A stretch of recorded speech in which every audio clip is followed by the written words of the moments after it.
আজকে আমি আপনাদের সাথে খুবই মজাদার এবং হেলদি একটি রেসিপি শেয়ার করব।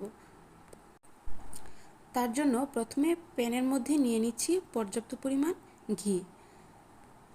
তারপর দিয়ে দিলাম কয়েকটা কাজু বাদাম আর কয়েকটা কিশমিশ। তারপরে দিয়ে দিলাম কয়েকটা তেজপাতা। কিছুটা ভাজা হয়ে আসলে এ পর্যায়ে দিয়ে দিব আলু কুচি, গাজর কুচি আর ছোটো করে কেটে রাখা ফুলকপি। কিছুক্ষণ নাড়াচাড়া করে দিয়ে দিব কয়েকটা মটরশুঁটি।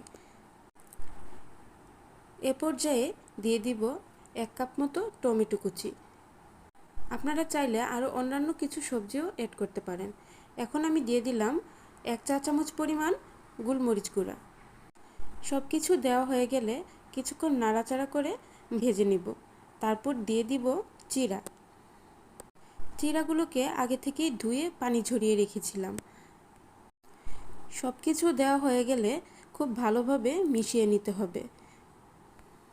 একটু সময় নিয়ে সবজিগুলোকে চিড়ার সাথে ভালোভাবে মিশাতে হবে।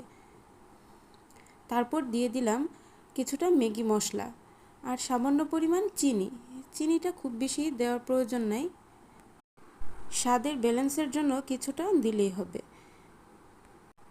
নামানোর কিছুক্ষণ আগে দিয়ে দিতে হবে আবারও কিছুটা ঘি।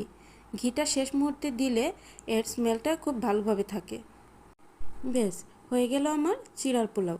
এভাবে কেউ কোনো দিন চিড়া দিয়ে পোলাও রান্না করে খেয়েছেন? যদি না খেয়ে থাকেন একবার হলেও এভাবে ট্রাই করে দেখবেন। খুবই মজা এবং হেলদি।